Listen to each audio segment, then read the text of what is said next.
Assalamualaikum warahmatullahi wabarakatuh. Yang saya hormati Bapak Ibu dosen, pengampu mata kuliah praktik dan pelaporan bisnis berkelanjutan kelas N. Untuk memenuhi tugas ujian akhir semester, kami dari kelompok 5 kali ini akan membahas hasil analisa terkait rencana, strategi, dan juga rekomendasi SG bagi perusahaan di industri retailing. Nah, untuk perusahaannya sendiri ada dua, yaitu Bukalapak dan juga Ion. Nah, sebelum itu kami akan memperkenalkan anggota kelompok kami.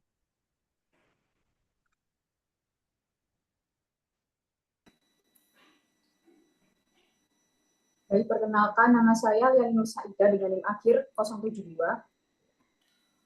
Saya Tarisa Hervidianti dengan NIM akhir 181. Saya Destia Fitrina Wisapurnama dengan NIM akhir 213. Dan saya Nabila Septi dengan NIM akhir 217. Oke, sebelum memulai analisisnya, kami akan menjelaskan terlebih dahulu terkait profil singkat dari masing-masing perusahaan yang akan kita bahas. Nah, sekarang saya akan membahas terkait Bukalapak dulu.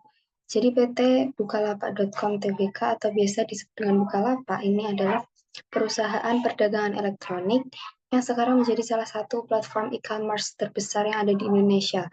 Dan Bukalapak sendiri ini sudah menjadi jajaran startup unicorn yang ada di Indonesia. Nah, Bukalapak ini memiliki tujuan untuk memberdayakan UMKM melalui inovasi digital, menyediakan pasar di mana penjual dan pembeli dapat bertransaksi dengan aman dan efisien. Lalu Bukalapak ini didirikan pada tanggal 10 Januari tahun 2010 oleh 3 foundernya, yaitu Ahmad Zaki, Nugroho Heru Cahyono, dan Muhammad Fajrin Rashid. Nah, untuk visi misinya, jadi visi dari Bukalapak sendiri adalah untuk menciptakan ekonomi yang adil bagi semua.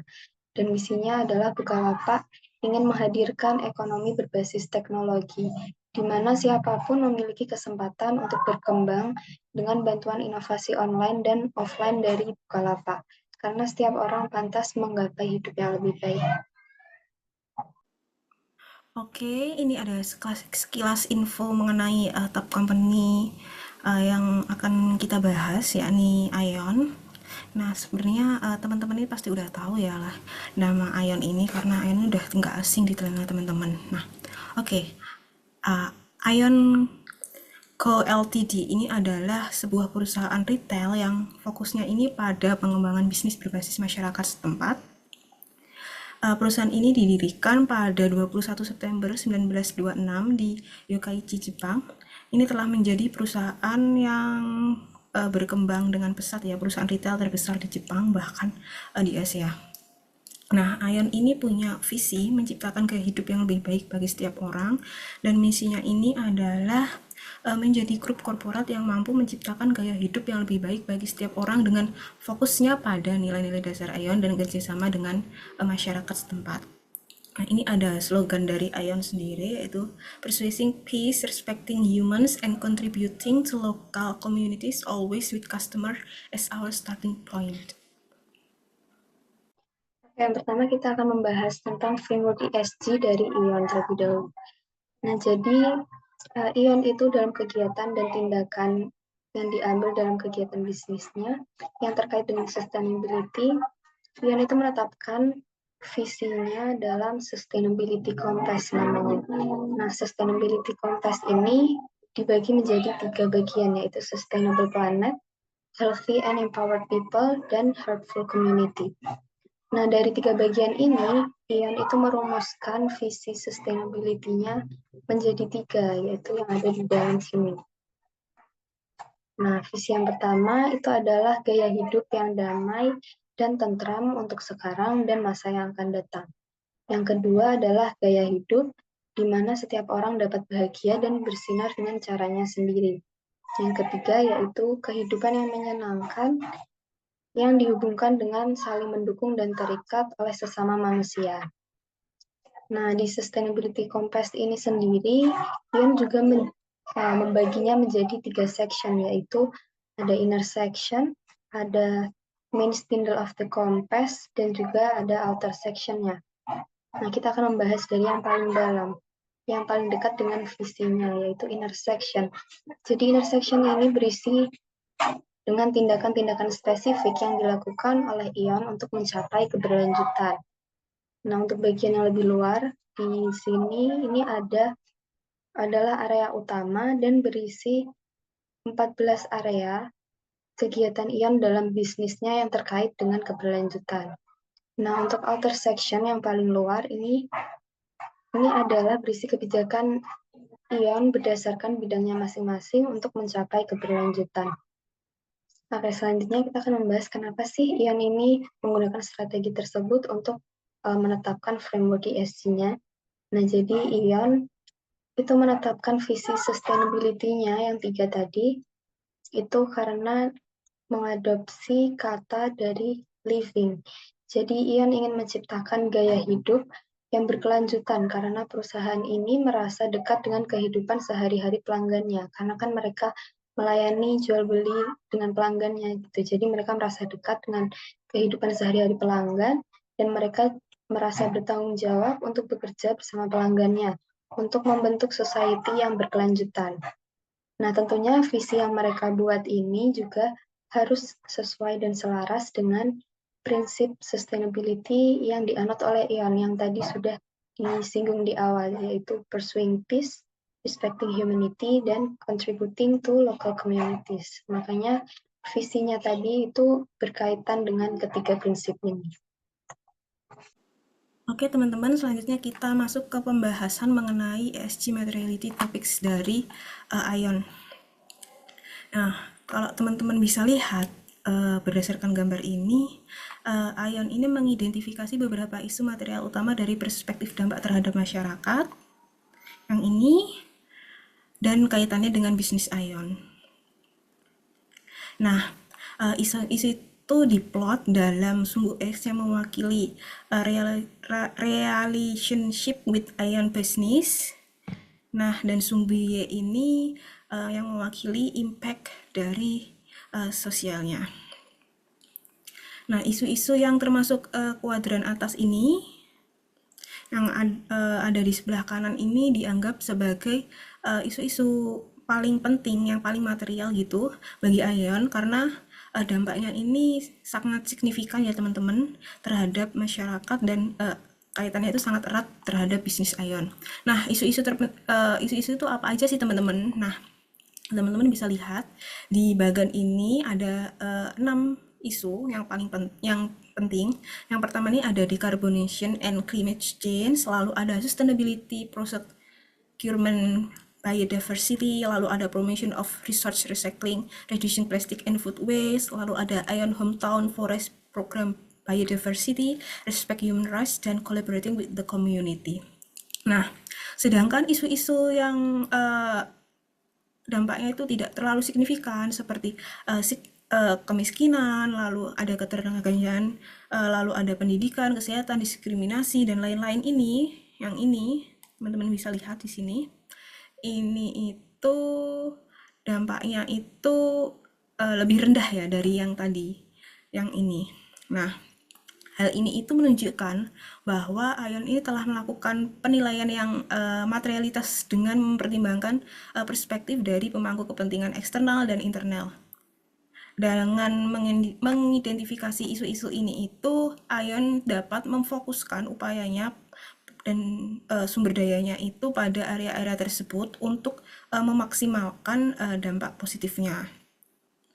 Lalu sebagai perusahaan retail, apalagi perusahaan retail ini sudah termasuk perusahaan retail terbesar gitu ya, apalagi di Asia gitu. Isu-isu seperti dekarbonisasi, pengurangan plastik, pengadaan berkelanjutan, lalu kolaborasi komunitas ini memang sangat relevan ya teman-teman dengan operasi dan rantai pasokan ION. Nah, jadi pengelolaan isu-isu ini itu baik dan dapat membantu ION ini untuk memitigasi risiko, meningkatkan efisiensi operasional, serta membangun hubungan yang lebih baik dengan pelanggan dan masyarakat sekitar. Nah, lalu ini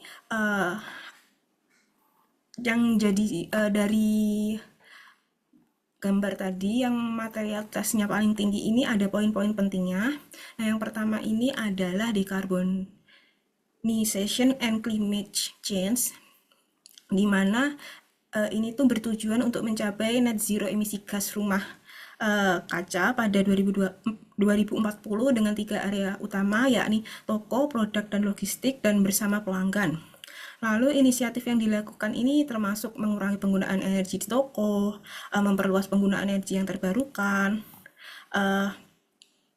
lalu ada memperkenalkan peralatan pendingin alami, mempromosikan kendaraan listrik, dan melibatkan mitra rantai pasokan. Nah, yang kedua ini adalah sustainable procurement atau biodiversity, di mana ini tuh mempromosikan sumber produk yang berkelanjutan seperti produk pertanian, ternak, kertas atau kayu, minyak kelapa sawit berdasarkan kebijakan pengadaan berkelanjutan. Nah, tujuannya ini apa? Tujuannya itu untuk meningkatkan produk bersertifikat organik atau perdagangan yang adil dan mengalihkan semua produk ke merek pribadi ke sumber yang berkelanjutan pada tahun 2030.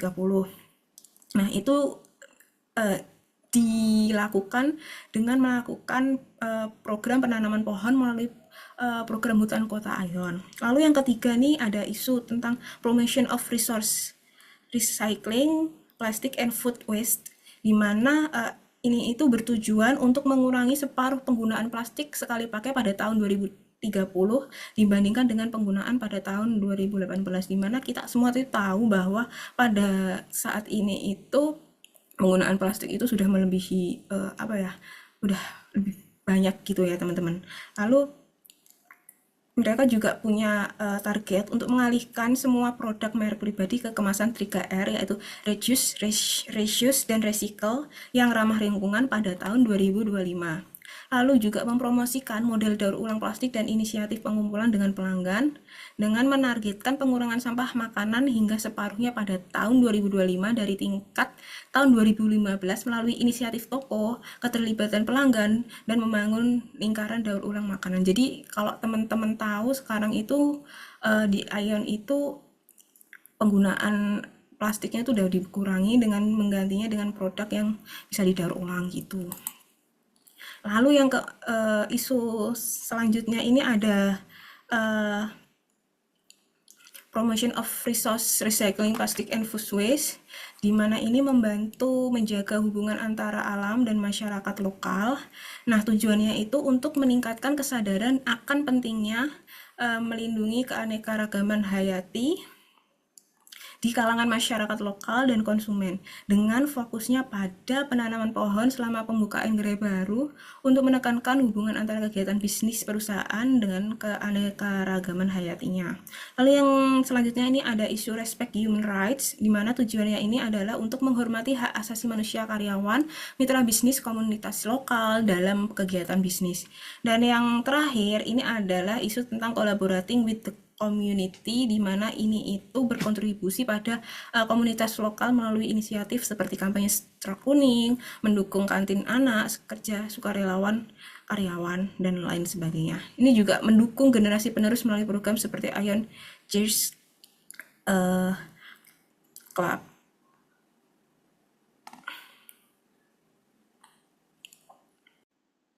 Lalu selanjutnya mengapa sih Ayon ini memilih topik-topik tadi sebagai materialis topiknya? Ini ada beberapa alasan ya teman-teman. Yang pertama ini adanya relevansi dengan bisnis inti. Jadi isu-isu seperti dekarbonisasi, pengolahan plastik, pengadaan pengurutnya berkelanjutan, dan kolaborasi komunitas ini sangat relevan dengan bisnis retail yang dijalankan Ayon teman-teman. Jadi sebagai perusahaan dengan ribuan toko dan aktivitas logistik yang punya dampak yang signifikan terhadap lingkungan dan sosialnya ini, mengelola resiko ini tuh dapat mengurangi resiko operasional, menjaga kepatuhan, dan membangun reputasi sebagai perusahaan yang bertanggung jawab. Lalu yang kedua ini karena adanya peluang inovasi dan efisiensi.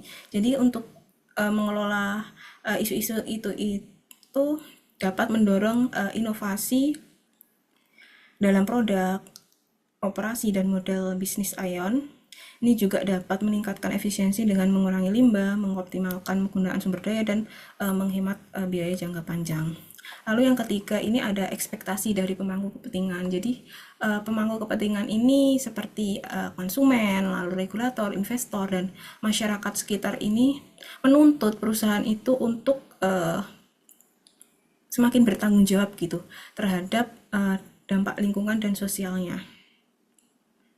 Jadi dengan memfokuskan pada isu-isu ini, ION ini dapat memenuhi ekspektasi dari semua pemangku kepentingan tersebut dan bisa membangun relasi yang baik dengan mereka. Lalu yang keempat ini adalah adanya manfaat jangka panjang. Jadi isu-isu ini tidak hanya mengurangi resiko, tetapi bisa membangun fondasi untuk pertumbuhan bisnis berkelanjutan dalam jangka panjang ya teman-teman. Jadi itu mencakup membangun kepercayaan pelanggan, memitigasi resiko regulasi, mengakses sumber daya yang lebih mudah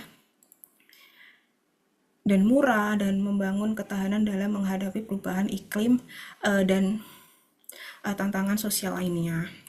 Dan yang terakhir ini adalah karena adanya budaya dan nilai-nilai dari perusahaan ION sendiri. Jadi ini itu selaras ya teman-teman dengan budaya dan nilai-nilai ION yang menekankan bahwa kontribusi terhadap masyarakat dan dampak lingkungan. Jadi dengan fokusnya ini itu ION itu dapat hidup sesuai dengan filosofi dan idealismenya sebagai perusahaan yang punya tanggung jawab secara sosial. Baik, pembahasan selanjutnya adalah mengenai ESG roadmap dari perusahaan ION. Nah, pada tahun 2023, ION Mall ini mengumumkan roadmap visi di tahun 2030 yang berisi pernyataan ION Mall Co-creating with Our Communities. Nah, pernyataan ini mewakili keinginan dan juga nilai organisasi ION Mall serta setiap anggota dari ION Mall Group untuk menyatukan semua pihak yang berpikir sejalan dan berkolaborasi dalam kegiatan yang mengarah pada masa depan yang berkelanjutan untuk masyarakat. Nah, ini roadmap ini mencakup 3 komponen utama ya. Ada dekarbonisasi, kemudian ada daur ulang sumber daya, dan keterlibatan komunitas. Jadi untuk yang pertama, dekarbonisasi, ION Mall ini memiliki tujuan untuk mengurangi emisi gas rumah kaca menjadi nol pada tahun 2040. Dan program ini melibatkan peningkatan penggunaan energi terbarukan. Diuraikan dengan pendekatan 3 cabang yang dipilih oleh ION. 3 fokus area utamanya itu adalah toko, produk, dan logistik, dan juga hand in hand with customer. Baik, yang pertama adalah toko. ION akan mengurangi total emisi CO2 dari tokonya menjadi nol, dengan target interim adalah mengalihkan 50% listrik yang digunakan di toko ke energi terbarukan pada tahun 2030. Kemudian untuk yang produk dan juga logistik, ION menyadari bahwa sekitar 90% emisi CO2 itu berasal dari listrik, sehingga mereka akan mengurangi konsumsi energi di toko, produk dan logistik, beralih ke energi terbarukan. Kemudian hand in hand with customer. ION akan bekerja sama dengan pelanggannya untuk mewujudkan masyarakat dekarbonisasi. Namun inisiatif ini tidak diuraikan secara komprehensif dalam roadmap.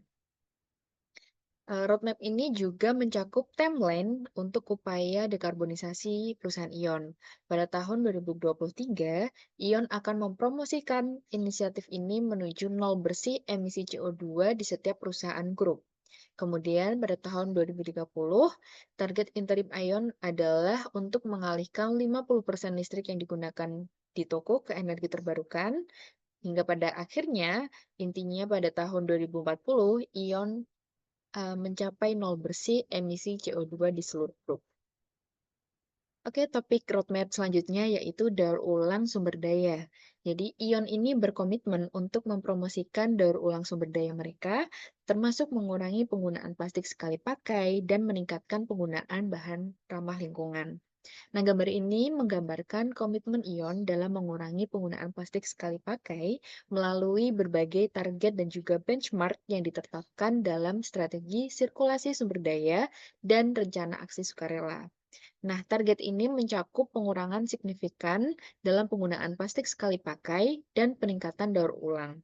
Ini merupakan bagian dari inisiatif ESG dari ION untuk menciptakan masyarakat yang lebih berkelanjutan dan juga ramah lingkungan. Hal ini dibuktikan dengan target pengurangan penggunaan plastik sekali pakai sebesar 50% pada tahun 2030. Nah, target ini merupakan target yang cukup ambisius ya. Namun ION itu telah menunjukkan kemajuan yang cukup signifikan dalam mencapainya. Oke, yang ketiga yaitu keterlibatan komunitas. ION berfokus pada penciptaan komunitas yang berkelanjutan melalui upaya kolaboratif dengan pemerintah lokal, universitas, dan pemangku kepentingan lainnya. Nah, pada situs web ini menjelaskan bagaimana ION mempromosikan keberlanjutan karyawan dan mendukung kegiatan sukarelawan yang menangani isu-isu sosial ekonomi dan lingkungan di komunitas tempat mereka beroperasi. Selanjutnya juga ada inisiatif Heartwarming Sustainable Spreads Award. Nah, ini bertujuan untuk berkontribusi dan merevitalisasi komunitas lokal menuju realisasi masyarakat yang berkelanjutan sebagai warga korporat. Nah, kenapa sih ION ini memilih topik ini gitu ya? Tentu lagi balik ke visi ION Mall pada tahun 2030 tadi ya, berfokus pada kolaborasi dengan komunitas lokal untuk menciptakan solusi yang berkelanjutan dan meningkatkan nilai komunitas. Nah, inisiatif ini mencakup berbagai kegiatan yang melibatkan karyawan ION Mall untuk menciptakan solusi bagi masalah di setiap negara dan wilayah tempat mereka beroperasi.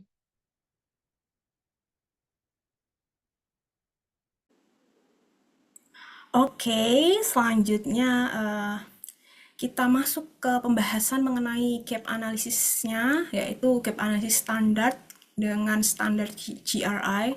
Kalau teman-teman mau mengakses ke situs resmi web dari ION dan Bukalapak, teman-teman bisa membaca ya. Nah, yang pertama untuk ION ini telah transparan menyajikan informasi mengenai GRI standar yang teman-teman akses di web resmi perusahaan. Ini ada contoh cuplikan mengenai GRI standarnya ION, di mana dalam standar ini itu laporan keberlanjutan ini telah terintegrasi penuh dengan GRI standar yang ada. Lalu GRI standar ini juga telah dipetakan sehingga hal ini itu memudahkan para pembaca untuk memahami isinya, dan informasi yang disediakan ini adalah informasi terbaru dan terupdate, yakni GRI standar pada tahun 2023. Nah, sedangkan untuk Bukalapak sendiri itu bisa dikatakan masih belum transparan dalam menyajikan informasi mengenai GRI standar ini secara jelas, karena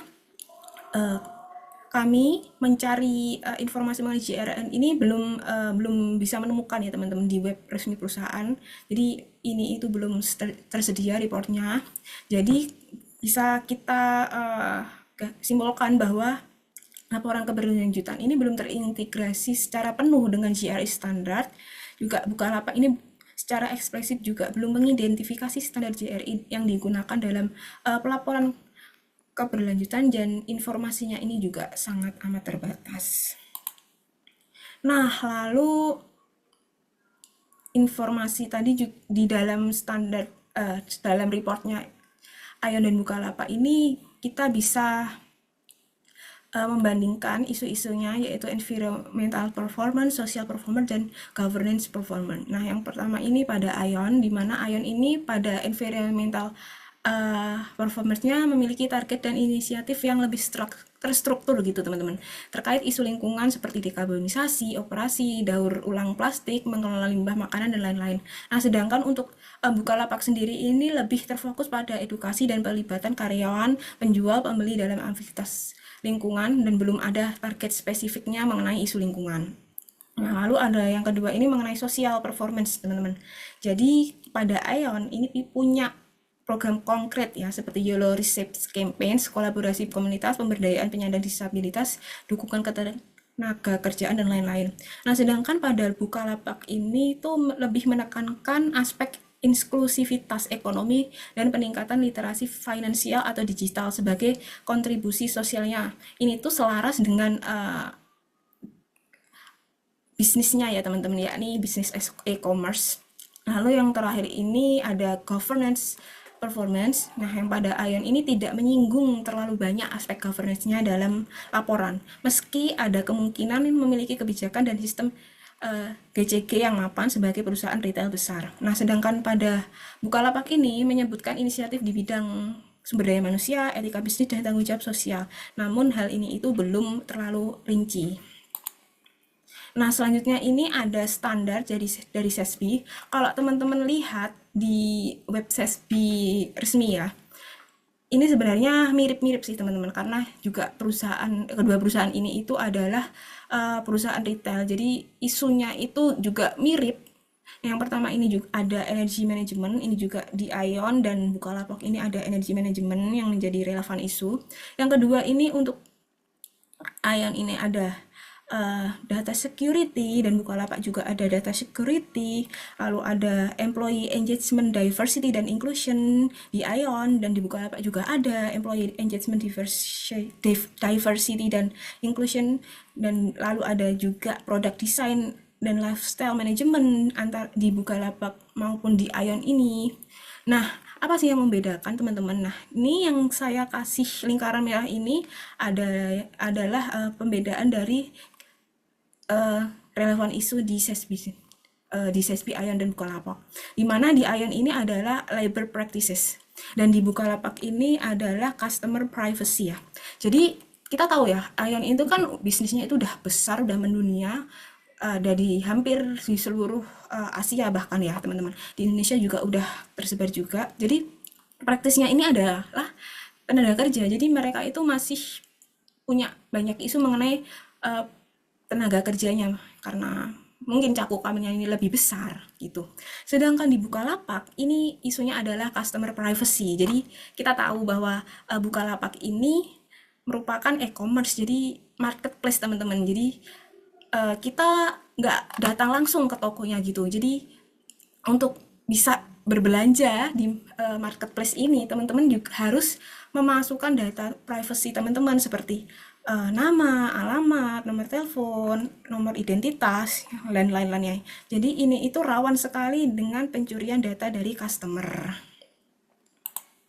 Nah, dari gap analisis yang tadi dapat disimpulkan bahwa belum terlihat adanya standar atau kerangka khusus yang digunakan oleh Bukalapak dalam mengimplementasikan inisiatif ESG maksud saya, yaitu Environment Social Governance, di mana penjelasan yang diberikan ini masih bersifat umum dan naratif mengenai komitmen dan pendekatan Bukalapak di bidang ESG.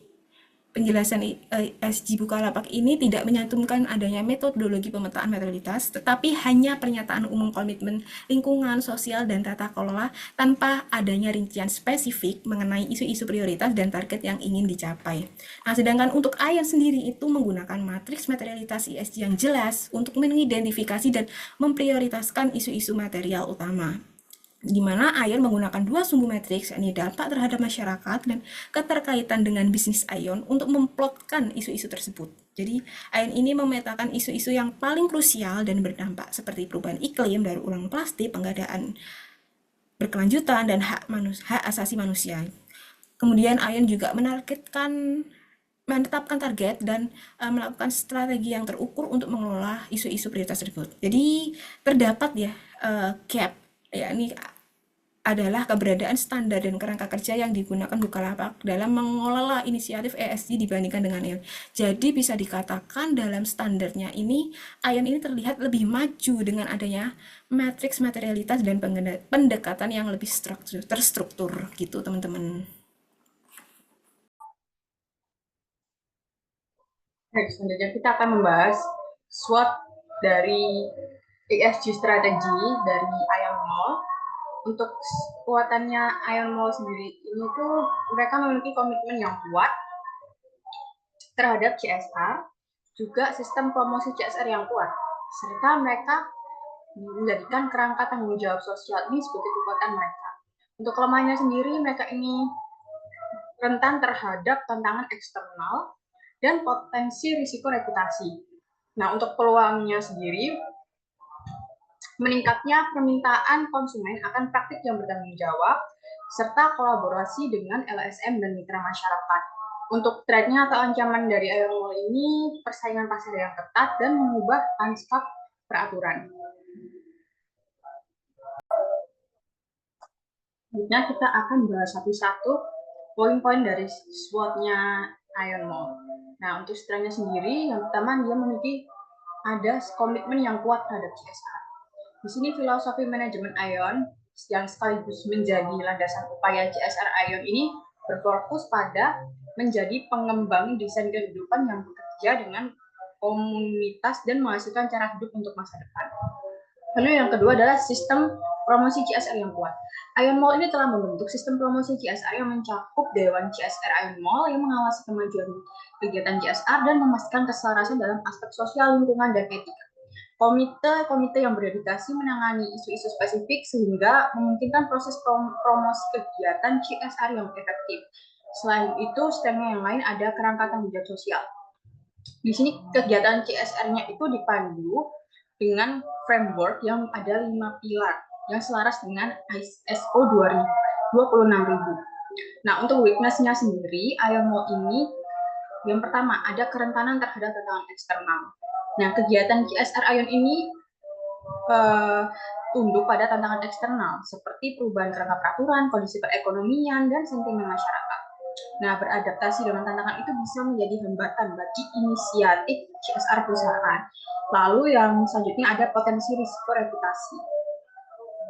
Nah, di potensi risiko reputasi ini, setiap kesalahan atau kegagalan dari CSR-nya Ion Mall ini bisa mengakibatkan risiko reputasi bagi Ionnya. Jadi mempertahankan reputasi yang kuat ini perlu kewaspadaan berkelanjutan dan keterlibatan proaktif dari stakeholders.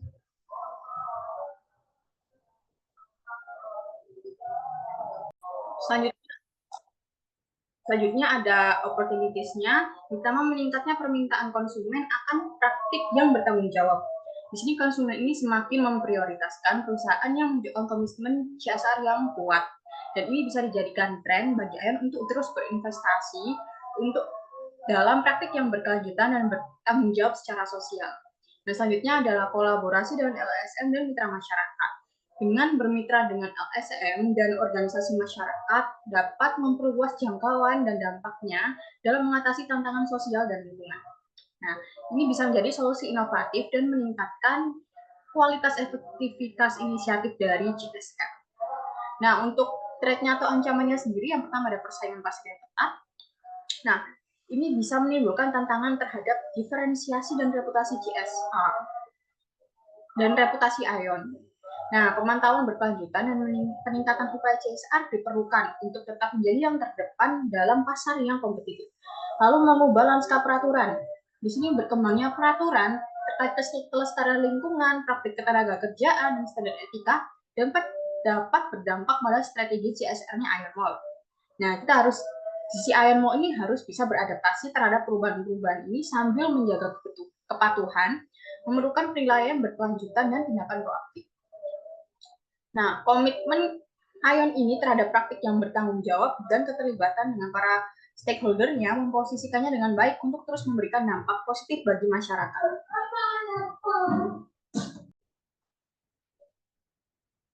Selanjutnya kita beralih ke SWOT ESG strategi dari Bukalapak. Nah, kekuatannya sendiri, CSR ini sebagai sistem promosi, yang kedua lingkungan bekerja yang layak dan aman, serta strategi keberlanjutan.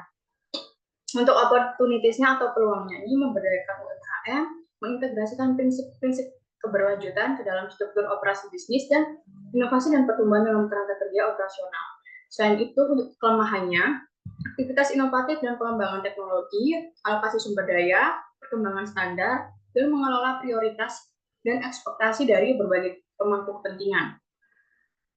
Nah, selain itu, kekurangannya, ancaman atau threat-nya adalah keamanan cyber dan persaingan yang ketat. Kita akan membahas satu-satu dari poin-poin SWOT tadi. Nah, untuk kekuatannya sendiri, CSR sebagai sistem promosi ini contohnya Bukalapak ini mengadakan program Sinau, Festival Kota Masa Depan, dan lain-lain. Untuk lingkungan bekerja yang layak dan aman, ini lingkungan merupakan fondasi yang penting untuk kesejahteraan dan produktivitas karyawan. Di sini mereka memahami tempat kerja yang kondusif ini tidak hanya mempengaruhi kinerja dan kepuasan kerja, tapi juga mempromosikan kesehatan mental dan fisik karyawan. Oleh karena itu, Bukalapak ini berkomitmen untuk menciptakan lingkungan kerja yang mendukung dan inklusif, yang terwujud melalui berbagai inisiatif. seperti pengadaan program buka clubs dan lain-lain. Nah, untuk strategi keberlanjutan Bukalapak ini sendiri selaras dengan SDGs dari PBB yang diintegrasikan dengan 3 aspek utama, yakni lingkungan sosial dan tata kelola, yang merupakan bagian dari komitmen untuk menjalankan praktik bisnis yang bertanggung jawab dan berkelanjutan, sesuai dengan Peraturan Presiden Nomor 111 Tahun 2022. Untuk witness-nya sendiri, aktivitas inovatif dan pengembangan teknologi. Nah, aktivitas ini tuh terus terkonsentrasi hanya di sejumlah kecil negara maju, misalnya Jepang. Seperti Jepang ini merupakan negara dari Ion Mall, basis Ion Mall berkembang dari Jepang. Sedangkan Indonesia ini belum berada di tahap pengembangan teknologi seperti Jepang, tempatnya Ion Mall, tempat pusatnya Ion Mall. Nah, sedangkan alokasi sumber daya secara strategis. Nah, sebagai perusahaan yang bergerak di bidang teknologi, Bukalapak ini merasa sangat penting untuk mendistribusikan sumber daya keuangan manusia dan waktu secara bijak dan berkelanjutan. Selanjutnya, kegiatan CSR ini tunduk pada tantangan eksternal seperti witness-nya dari Ion Mall tadi. Karena kerangka peraturan dan kondisi perekonomian dan sentimen masyarakat. Nah, itu. Lalu yang terakhir ada mengelola prioritas dan ekspektasi dari berbagai pemangku kepentingan. Ini juga menambah kompleksitas, kan mulai dari konsumen, dan mitra Bukalapak, hingga pemerintah, dan masyarakat lokal ini punya kekhawatiran keberlanjutan yang unik di masing-masing kelompoknya.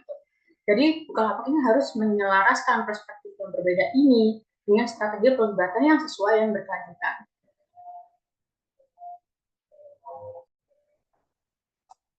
Opportunitiesnya sendiri atau peluangnya Bukalapak ini yang pertama ada memberdayakan UMKM.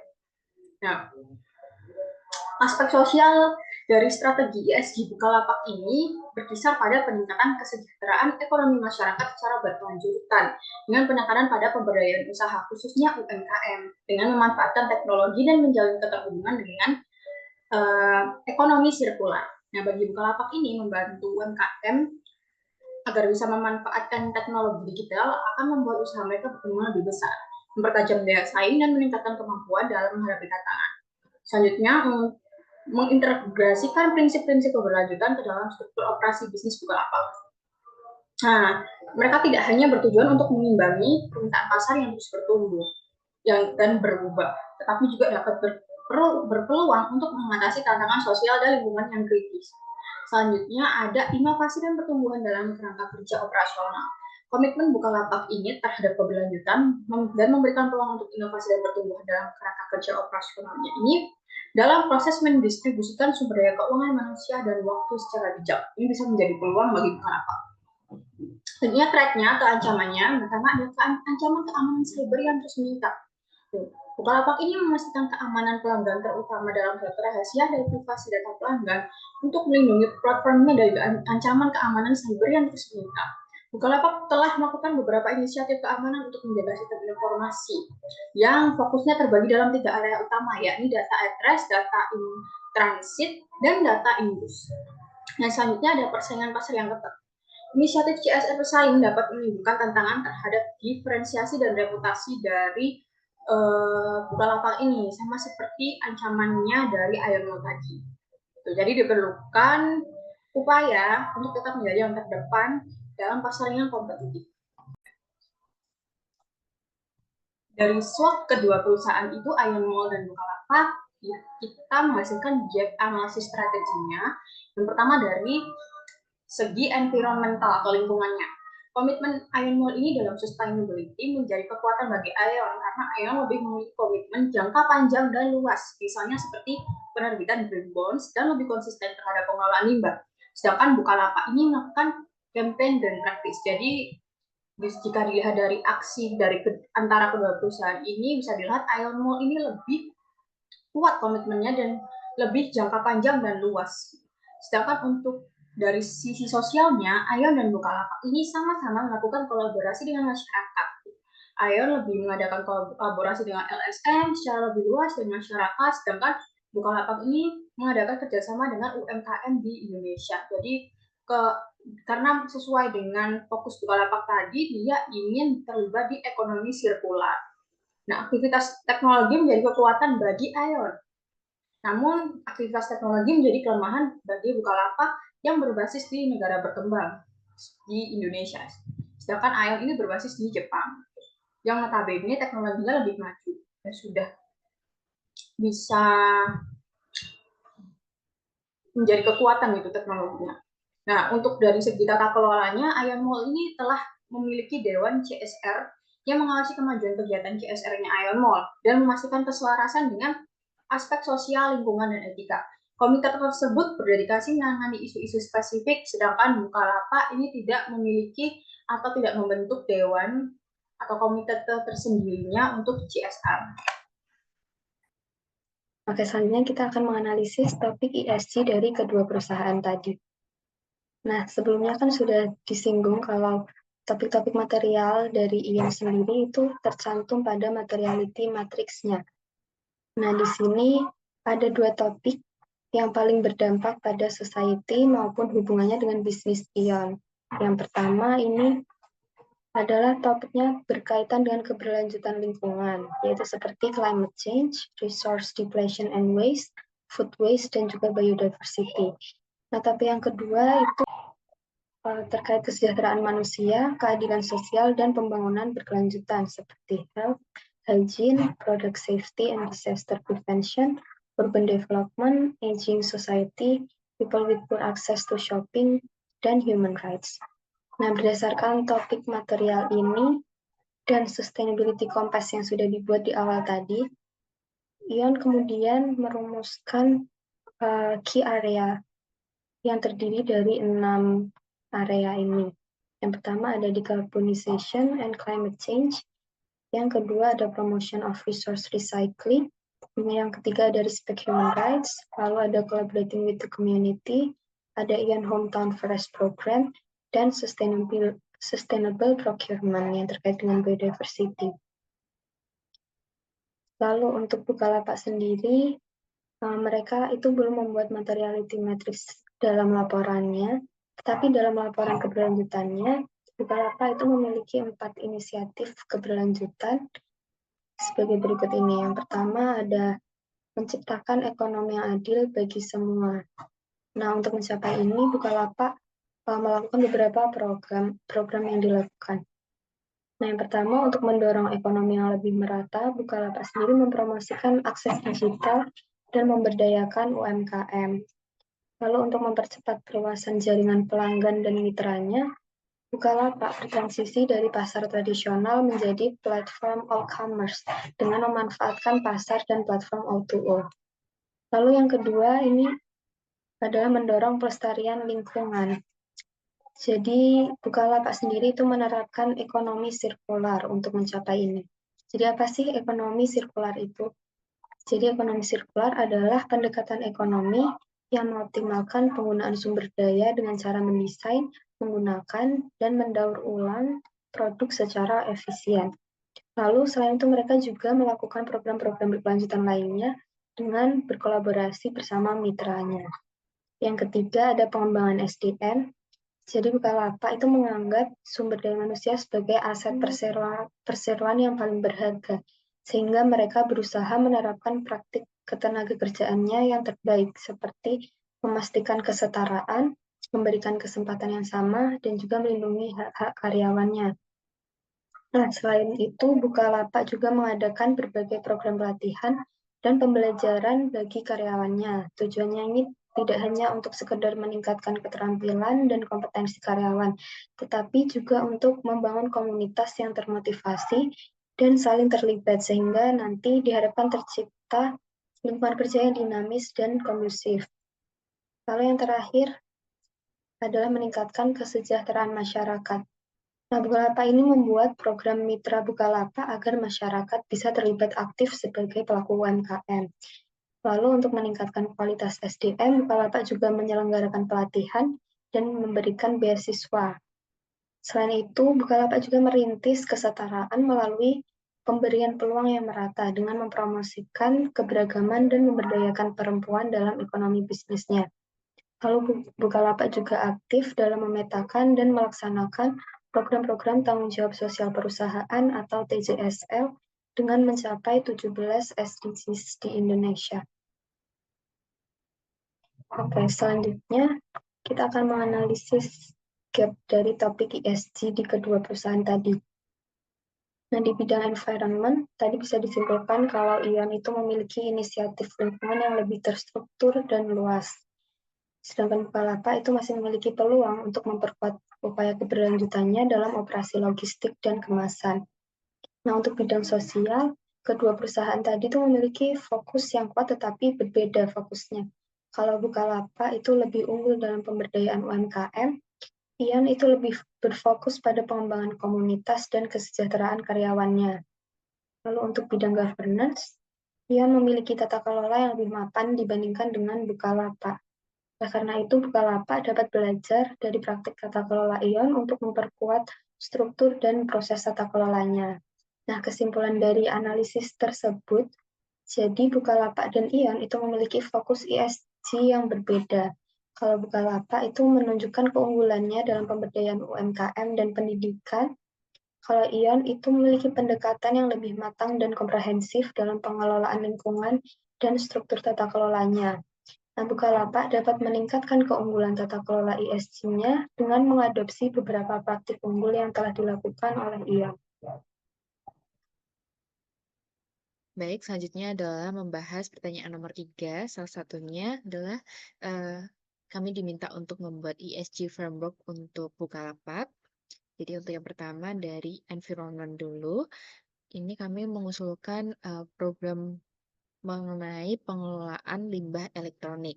Nah, jadi targetnya itu adalah mendaur ulang 75% limbah elektronik yang dihasilkan dari operasional Bukalapak pada tahun 2030.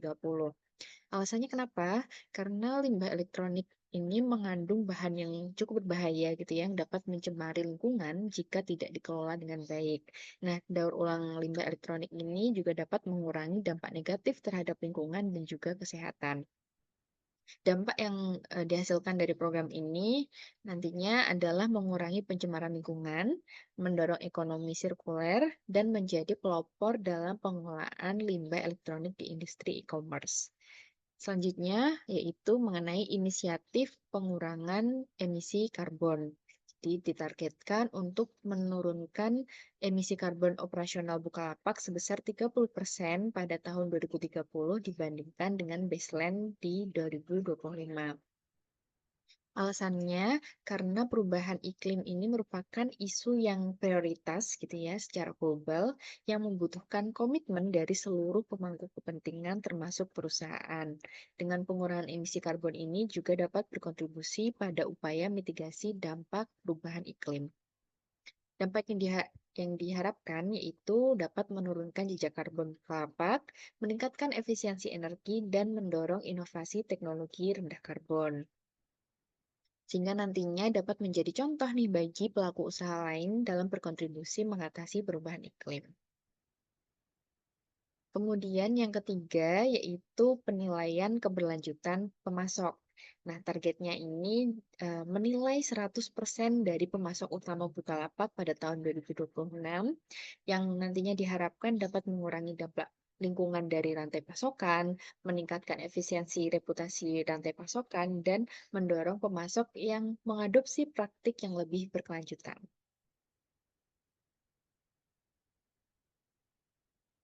Lalu selanjutnya ada framework untuk bagian sosialnya. Jadi kami mengusulkan adanya inkubasi dan akselerasi dari UMKM. Nah, ini menargetkan meningkatkan jumlah UMKM yang terdaftar di Bukalapak sebesar 50% dan memberikan pelatihan kewirausahaan kepada 10.000 pelaku UMKM pada tahun 2025.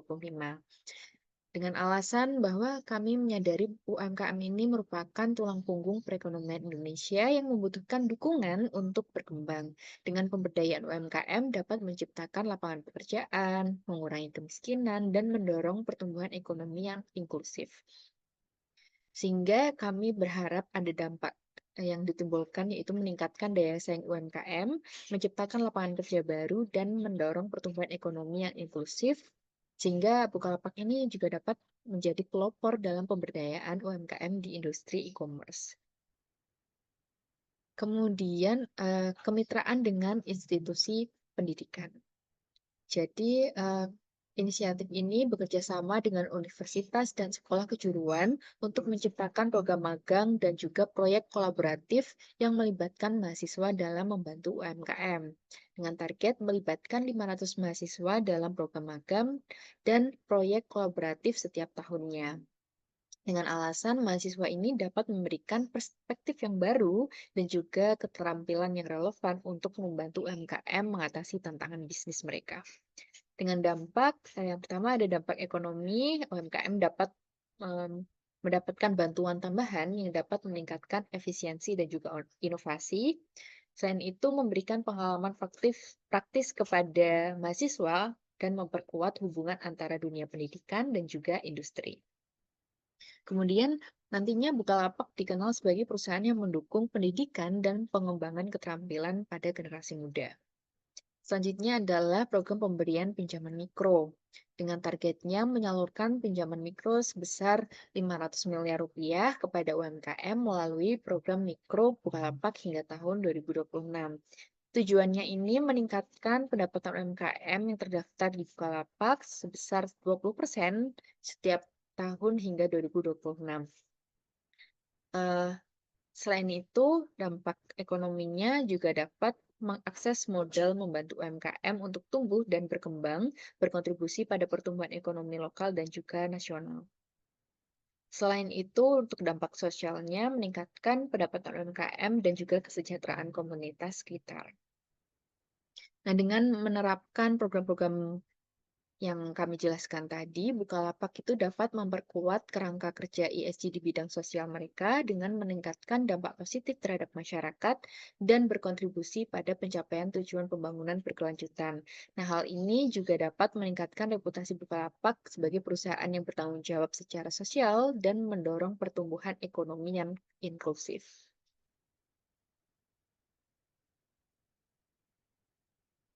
Lalu yang ketiga mengenai governance.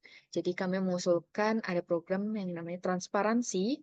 Nah, ini targetnya yaitu meningkatkan transparansi dalam pelaporan keuangan dan operasional Bukalapak dengan menerbitkan laporan tahunan yang terperinci dan komprehensif dan juga mudah diakses oleh publik.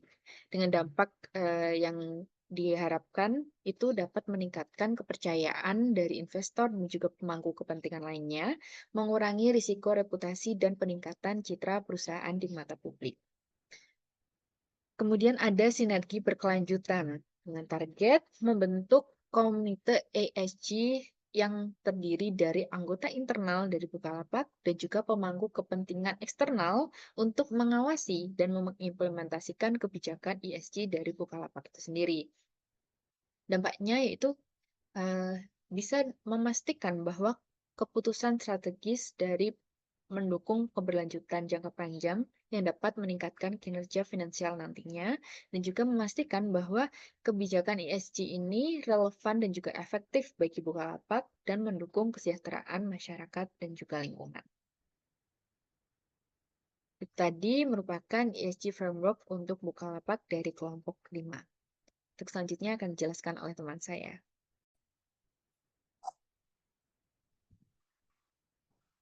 Di sini ada materiality topics dari Bukalapak. Yang pertama ini ada air dan limbah. Tujuannya untuk mengurangi limbah dan penggunaan air. Inisiatif yang dilakukan yang pertama ada konsep paperless office melalui penggunaan aplikasi digital untuk persuratan, absensi, dan keperluan operasional lainnya. Yang kedua, penghematan air. Di segi penghematan air ini seperti dalam penggunaan air minum, sebanyak 95% dari total air minum yang digunakan berasal dari pemurnian air PDAM menggunakan teknologi reverse osmosis.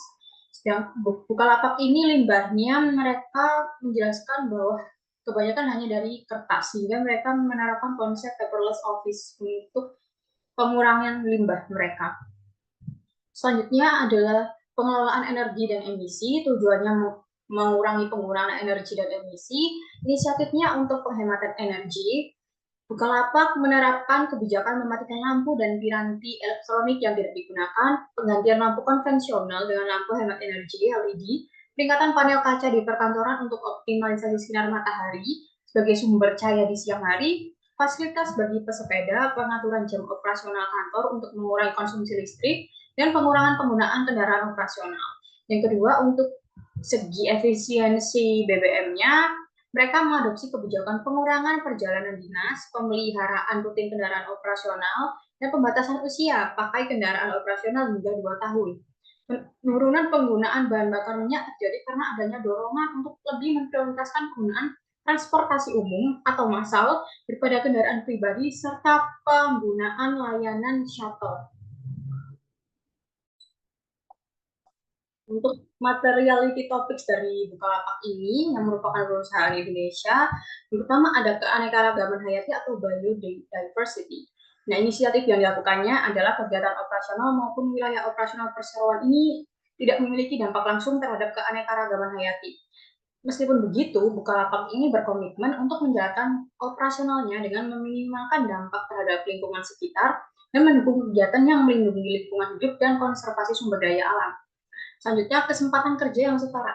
Tujuannya ini menciptakan lingkungan kerja yang inklusif serta menjadikan kesempatan kerja yang setara sebagai nilai inti dari praktik tenaga kerjaannya. Inisiatifnya yang pertama memberikan kesempatan yang sama bagi semua warga negara Indonesia tanpa membedakan ras, agama, jenis kelamin, usia, orientasi seksual, disabilitas, atau karakteristik lain yang dilindungi hukum. Selanjutnya adalah pelatihan dan pengembangan kompetensi. Tujuannya untuk memberdayakan karyawan, memastikan bahwa pertumbuhan profesional mereka berjalan seiring dengan ambisi pribadi mereka. Inisiatifnya melaksanakan program leadership, finance for non-finance, buka mentor, dan individual development program.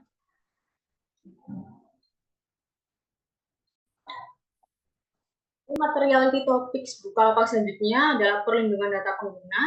Untuk memperkuat sistem perlindungan data nasabah, Bukalapak ini menerapkan berbagai kontrol keamanan untuk menjaga sistem informasi pengguna mereka. Nah, fokusnya itu terbagi dalam 3 area utama, yakni data address, data in transit, dan data in use.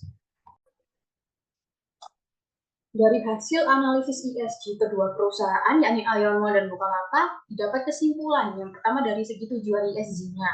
Ion Mall ini memiliki tujuan yang lebih spesifik dan terstruktur dalam mengurangi emisi gas rumah kaca, meningkatkan penggunaan energi terbarukan, dan mengurangi penggunaan plastik sekali pakai.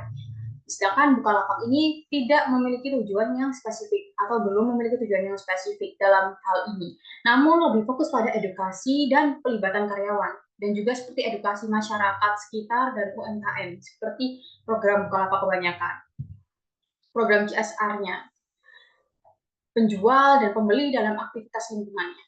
Nah, sedangkan dari segi inisiatifnya, inisiatif ESG Ion Mall ini memiliki inisiatif yang lebih terstruktur, seperti mengurangi penggunaan energi di toko, memperluas penggunaan energi terbarukan, dan mempromosikan daur ulang plastik. Sedangkan untuk Bukalapak sendiri, inisiatifnya lebih umum, seperti edukasi dan pelibatan karyawan, penjual dan pembeli dalam aktivitas lingkungan, namun belum ada target yang spesifik mengenai isu lingkungan. Berbeda dengan Ion Mall yang sudah memiliki target spesifik mereka. Sedangkan untuk dari segi transparansi ESG-nya, Ion Mall ini secara transparan menyajikan informasi mengenai GRI standar yang dapat diakses secara mudah pada website resmi perusahaan, sehingga mereka memiliki materiality matrix yang sudah tergambarkan dengan jelas. Sedangkan untuk Bukalapak sendiri dari segi transparansi ESG-nya ini belum mengidentifikasi standar GRI yang digunakan dalam pelaporan keberlanjutan dan informasi mengenai sustainability mereka ini tuh terbatas yang tersedia yang bisa diakses secara publik. Nah, kami tidak menemukan materiality matrix juga dari Bukalapak ini. Demikian pemaparan yang dapat kami sampaikan. Kami berharap pemaparan ini memberikan insight yang jelas mengenai ESG pada perusahaan retail Ion dan Bukalapak. Kami juga memohon maaf apabila dalam pemaparan ini masih terdapat banyak kesalahan. Wassalamualaikum warahmatullahi wabarakatuh.